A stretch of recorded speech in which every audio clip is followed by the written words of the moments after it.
اللہ الرحمن الرحیم نحمده ونصلی علی رسولہ الکریم۔ کل اہل کتاب کے بارے میں بتایا گیا تھا کہ انہوں نے کتاب اللہ تورات کو تو تصور ڈال دیا اور جادو کے پیچھے لگ گئے، دنیا کے دو ٹکے کمانے کے لیے جادو کے پیچھے لگ گئے۔ پھر جادو کے متعلق بتایا گیا تھا عموماً جادو کفریہ شرکیہ کلمات میں مشتمل ہوتا ہے، اور غیر کفریہ اور شرکیہ کلمات کہنا وہ بھی جائز نہیں ناجائز ہے، اور آدمی دار اسلام سے نکل جاتا ہے۔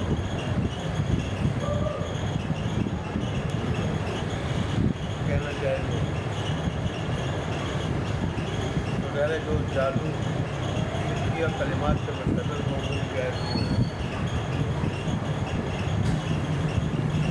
جادو میں اگر شرکیہ اور کفریہ کلمات نہ ہو لیکن مقصد ٹھیک نہ ہو، کسی پر ظلم ہو، کسی کا نقصان ہو، کسی عقل بھی ہو تو بھی جائز نہیں،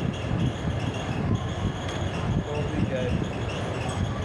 یہاں تک کہ علماء نے لگا اگر جادوگر جادو کے ذریعے کسی کو قتل کرے کہ اس کے بدلے میں اس کو قتل کیا جائے، اگر مالی نقصان کرے تو اس کی تلافی سے کہی جائے گی۔ مفسرین نے یہاں تک لکھا ہے کہ ڈاکوں کی جو سزا ہے وہ جادوگر کی سزا ہے، جیسے وہ جس قسم کا نقصان کرے ڈاکو تو اس قسم کی اس کو سزا دی جاتی ہے، ایسے جادوگر اپنے جادو کے ذریعے جس قسم کا کسی کا نقصان کرے تو اس کو اس قسم کی سزا دی جاتی ہے۔ یہ اہل کتاب کی بات ہو رہی تھی۔ آج کل میں نے آپ کو کہا نا ہمارے مسلمان اہل کتاب لوگ سے مختلف نہیں ہیں، جیسے انہوں نے کتاب اللہ کو چھوڑ دیا تھا اور خواہشات کے پیچھے لگ گئے تھے، اور ہے جادو پیروی کرنا اور جادو کے ذریعے پیسے کمانا کتاب اللہ کو چھوڑ کے وہ بھی کفریہ اور شرکیہ طریقے سے۔ ایسے ہی ہمارے مسلمان بھی آج کل انہوں نے کتاب اللہ کو چھوڑا ہے، قرآن کو چھوڑا ہے، اس کے عمل کو چھوڑا ہے اور جادو کے پیچھے لگے ہوئے ہیں۔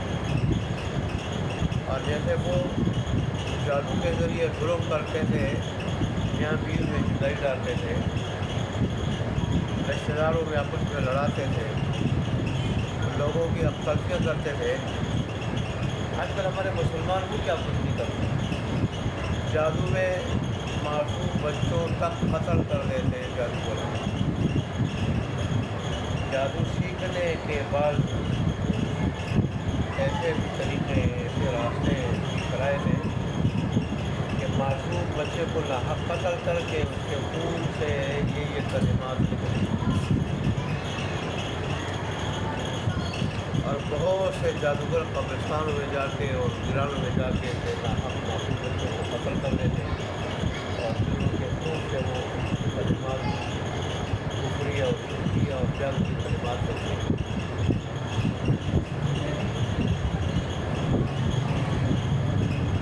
عجیب و غریب طریقے سے بعض اوقات اس میں جنسی اختلاط کیا جاتا ہے، دلوں کو خوش کرنے کے لیے، دلوں کو خوش کرنے کے لیے۔ اگر عورتیں ہیں تو ان سے محبوب جنسی تصویر کرتے ہیں اور اس طرح وہ جادو سیکھتی ہے۔ اللہ، لیکن ایسے لوگوں کو تو جادو کا کوئی فائدہ نہیں ہوتا۔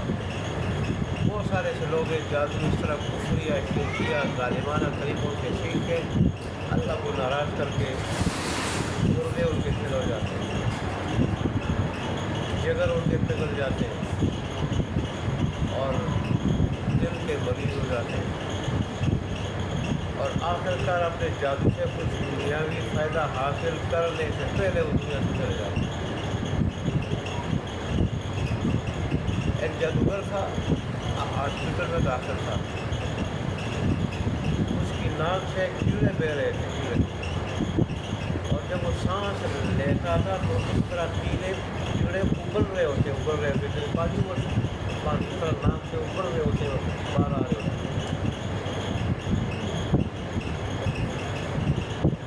اب ناک ایسی جگہ ہے معمولی چونٹی میں چلی جائے آپ کو کتنی تکلیف ہوتی ہے، اور آدمی کتنے بے چین بے قرار ہو جاتا ہے، اور جس نام سے اتنے کیڑے نکل رہے ہو کہ ابل رہے ہو، جیسے پانی ابل رہا ہوتا ہے نا چشمہ پانی کا، ایسے ابل رہے ہو، گزارے اس آدمی کو کتنی تکلیف ہوگی۔ پھر پتہ کرنے پھر بتایا گیا، معلوم ہوا کہ یہ جادوگر تھا، یہ لڑکے اور لڑکوں، نوجوان لڑکے اور لڑکوں کو جادو سکھاتا تھا، لیکن جادو سکھانے سے پہلے ان کو گندگیاں کھلاتا تھا، اپنی گندگیاں اپنی جلالتیں کو کھلاتا تھا، بالکل انگریز بن کے انگریزوں کی طرح اپنی گندگیاں کھلاتا تھا، اور اس طرح جو اپنی دوست کا نشانہ بناتا تھا، جنسی تشکیل کرتا تھا۔ تو ظاہر ہے اللہ تبارک و تعالیٰ کو اپنے بندوں کا پر بڑا مہربان، بندوں کے ساتھ بڑی محبت ہے، اور اللہ نہیں چاہتا کہ اس کے بندوں کو کوئی نقصان پہنچائے، اور خاص کر دینی نقصان۔ اللہ پہ اگر سب سے زیادہ ناگوار چیز ہے وہ یہی کہ اس کا بندہ گمراہی کی طرف جائے، اس کا بندہ بے دینی کی طرف جائے، گندگیوں کی طرف جائے، ناپاکیوں کی طرف جائے، یہ اللہ پہ بڑا ناگوار گزرتا ہے، گراؤں گزرتا ہے اللہ تبارک و تعالیٰ، بھاری گزرتا ہے اللہ تبارک و تعالیٰ۔ تو اس نے جب یہ کرتوت کیا تو اللہ نے اس کو ایسی گندگی بیماری میں، اور بدبو آ رہی تھی، کوئی پاس ٹک نہیں سکتا، اس جادوگر سے کی بدبو آ رہی تھی، اللہ نے دنیا میں اس کا انجام اس کو بھی اور دوسرے لوگوں کو بھی دکھا۔ البتہ جادو اگر اس میں کفریہ شرکی الفاظ نہ ہو اور کسی کو نقصان پہنچانا بھی مقصد نہ ہو، بلکہ اپنا دفاع یا کسی اور کا دفاع مقصد ہو، تو اس صورت میں پھر جائے، اس صورت میں سیکھنا جائے، کفریہ شرکیہ کلمات نہ ہو، کسی کو نقصان پہنچانا یہ مقصد نہ ہو، بلکہ اپنا دفاع یا کسی کا اور کا دفاع مقصد ہو، کسی کے اوپر جادو ہو تو اس کا علاج مقصد ہو، اس صورت میں جائز ہو۔ لیکن اس کے لیے قرآن و حدیث میں بتائی ہوئی آیات اور بتائے ہوئے وظائف یہ کافی ہے، قرآن و حدیث میں بتائے ہوئے آیات، بتائے ہوئے وظائف یہ کافی ہے۔ اس کے لیے مخمل کلمات کا کہنا، جن کلمات کا معنی معلوم نہ ہو، ایسے مبہم کلمات، کفریہ شرکیہ کلمات تو دور کی بات ہے، وہ ناجائز حرام ہے، ایسے کلمات کے جن کا معنی معلوم نہ ہو وہ بھی کہنا جائز ہے۔ وہ قرآن اور احادیث کی وہ دعائیں یا وہ آیات جن کا معنی معلوم ہے اور جن کی تاثیر ہے، اور خاص کر قرآن کی وہ آیات جو جادو توڑ کے لیے، جادو کے لیے جب موسیٰ علیہ السلام کا مقابلہ ہوا جادوگروں سے، اور اس موقع پر جو آیات پڑھی گئی تھی، موسیٰ علیہ السلام نے جو ارشاد فرمایا تھا، جو آیات پڑھی تھی وہ آیات پڑھے، یہ جادو کا علاج ہے۔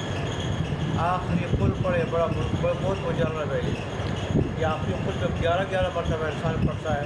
شروع آخر میں 3 مرتبہ درود ابراہیمی پڑھتا ہے، تو یہ کل ایسی مجرب چیز، ایسی مجرب تجربہ شدہ کہ جادو ہو تو اس کو توڑ دیتی ہے یہ، اور آئندہ کوئی جادو کرتا ہے تو اس کا اثر نہیں ہوتا، آسیب ہو اثرات ہو ختم ہو جاتے ہیں، آئندہ اثرات ہوتے نہیں، آسیب ہوتا نہیں آئندہ، کسی قسم کا کوئی تکلیف، کوئی ضرر کوئی نہیں پہنچا سکتا۔ یہ آخری قول جو ہے نا وہ ایسی ہے۔ اس رسول اللہ صلی اللہ علیہ وسلم کو بتانے والا کون ہے؟ رب العالمین، بتانے والا رب العالمین ہے، اور جن کو بتایا گیا تھا وہ رحمت للعالمین ہے۔ اور میں جادو ہوا تھا، اور جادو اتنا سخت ہوا تھا کہ جس سے کنویں کے پانی کی رنگت تبدیل تھی، پانی بالکل صاف و شفاف ہوتا ہے، سفید ہوتا ہے، چمک رہا ہوتا ہے سفیدی کی وجہ سے، وہ پانی ایسا ہو جاتا، ایسا ہوا تھا جیسے خون کی طرح سرخ ہوا تھا، پھول کی طرح سرخ ہوا تھا، شوربے کی طرح بن گیا تھا، شوربے کی طرح ایسی اس کی رنگت ہو گئی تھی، پانی سو گیا۔ اور اس کنویں کے ارد گرد کھجور کے جو درخت تھے وہ ایسے بدشکل ہو گئے تھے، ایسے بگڑ گئے تھے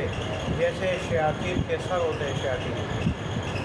شیاطین کے سر۔ شیاطین کو کوئی اصلی شکل میں دیکھ کے بے ہوش ہو جائے، اصلی شکل میں کوئی شیاطین کو نہیں دے سکتا، ایسے بدشکل ہوتے ہیں وہ، تو وہ ایسے بگڑے ہوئے تھے وہ درخت کھجور کے جیسے شیاطین کے سر، اور اس قسم سخت قسم کا جادو تھا۔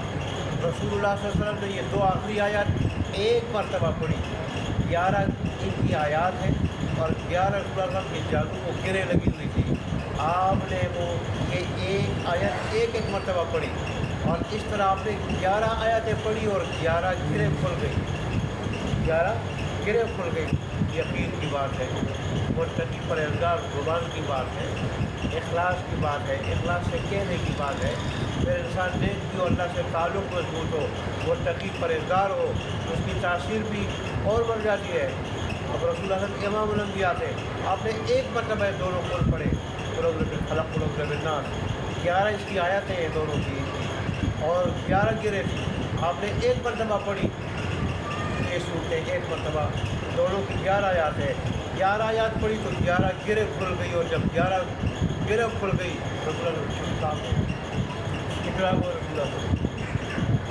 اور پھر یہ 11 اور پھر رسول اللہ نے تو ہر نماز کے بعد 3 کا مرتبہ پڑھنے کا بتایا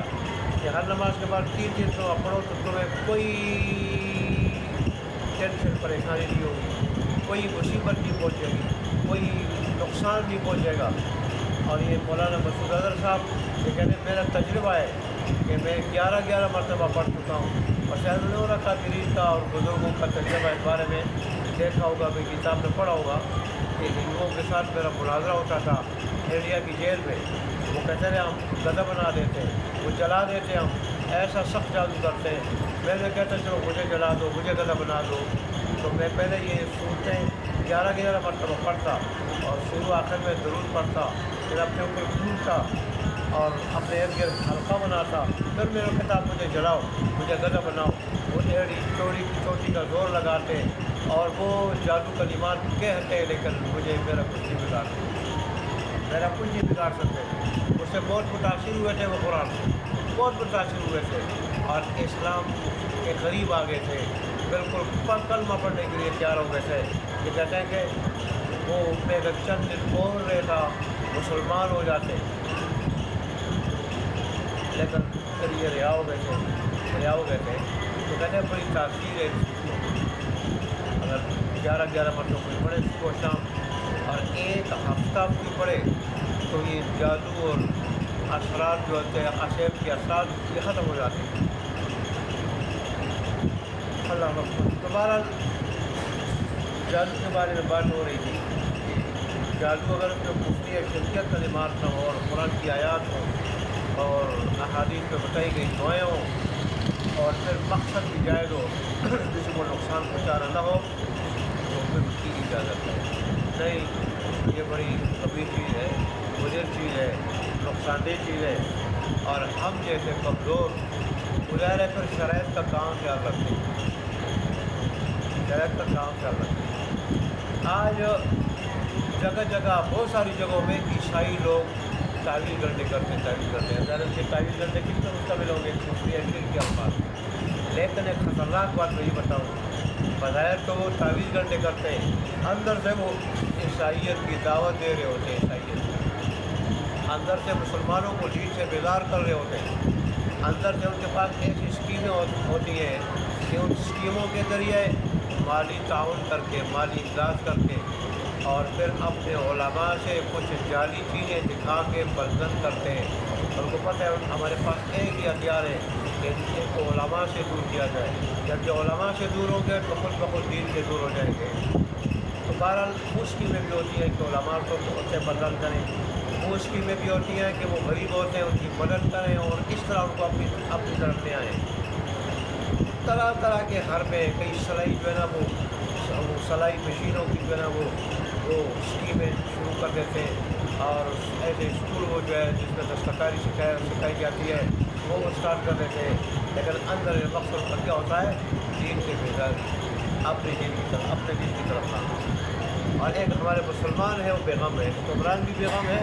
مالدار مسلمان بھی بیغم ہے، وہ اپنی عیش و عشرت میں لگے ہوئے ہیں کہ مال جب آ گیا، اب مال کا مقصد ہے ایسی لگے ہوئے گھروں میں رہنا، ایسی لگی گاڑیوں میں گھومنا، اور جہاں من کرے وہاں جا کے ٹھنڈے ہوٹلوں میں بیٹھ کے وہاں جو ہے ان سے کھانے پکوانا اور کھانا، یہ ہماری ذمہ داری ہے اور کچھ نہیں ہے۔ حالانکہ اللہ نے مسلمان کی مالدار ہو غریب ہو اس کی یہ ذمہ داری لگائی ہے، خود بھی دین پہ چلے اور لوگوں کو بھی دین کی طرف لائے، دین کی اشاعت کرے، دین کی دعوت ہے، یہ مسلمانوں کی کیا ہے؟ ذمہ داری ہے۔ جس یاد کیا ہے مسلمان بیغم ہے، اللہ کے نزدیک صرف اپنی خوشی ہوگی، اللہ کے نزدیک اپنی بھی خوشی ہوگی، اوروں کی بھی خوشی ہوگی۔ جہاں تک کہ حدیث شریف میں یہاں تک آتا ہے کہ اگر کسی قوم کے سامنے گناہ ہو رہے ہوں اور وہ قوم بیغم ہو، لوگوں کو اس گناہ سے نہ روکے، تو اللہ اس وقت تک ایسے لوگوں کو موت نہیں دیتا۔ یہ جو بیغم لوگ ہیں ان کو اس وقت تک اللہ موت نہیں دیتا جب تک اللہ تبارک و تعالیٰ اس قوم کو اس گناہ میں مبتلا کر کے عذاب نہ بھیج دے اس کے اوپر۔ ابھی میرے خیال سے نہیں ہے، دونوں طرف ہے۔ اللہ تبارک و تعالیٰ یہ جو بیغم قوم ہے کہ قوم کو گناہ میں مبتلا دیکھ کے بیغم بیٹھی ہوئی ہے، اس قوم کو اس وقت اللہ موت نہیں دیتا جب تک اس قوم پہ اللہ عذاب نہیں بھیج دیتا۔ اللہ عذاب بھیج دیتا ہے، جو گناہ میں مبتلا ہے اس کو بھی رگڑ لیتا ہے، اور جو یہ بیغم بیٹھے ہوئے ہیں ان کو بھی اللہ رگڑ لیتا ہے۔ تو مسلمان کی ذمہ داری خود بھی دین پہ چلنا ہے، اوروں کو بھی چلانا ہے۔ اور آج مسلمان جو وہ کیا ہے؟ بیغم بیٹھا ہوا ہے، اور پھر بہت سارے مسلمان اسلام کی غلط ترجمانی کر رہے ہیں۔ اس لیے تو غیر مسلم ہم سے بیزار ہیں، وہ کہہ رہے ہیں کہ جھوٹ بولنا اسلام ہے تو ہم بھی مسلمان ہیں، شراب پینا اسلام ہے تو ہم بھی مسلمان ہیں، دھوکہ دینا، جھوٹ بولنا، ملاوٹ کرنا وہ اگر اسلام ہے تو پھر ہم بھی مسلمان ہیں، اور اگر یہ اسلام نہیں تو پھر اپنے مسلمانوں کو پہلے مسلمان بناؤ پھر ہمارے پاس آؤ۔ تو یہ مسلمان جو اسلام کی غلط ترجمانی کر رہے ہیں اور ان کو دیکھ کے غیر مسلم بیزار ہو رہے ہیں، ان سے متنفر ہو رہے ہیں، اللہ ان سے پوچھے گا ان کو سزا دے گا۔ اس لیے اللہ تبارک و تعالیٰ ہمیں خود بھی دین پہ چل کے اور ان کو چلانے کی توفیق عطا فرمائے۔ واخر دعوانا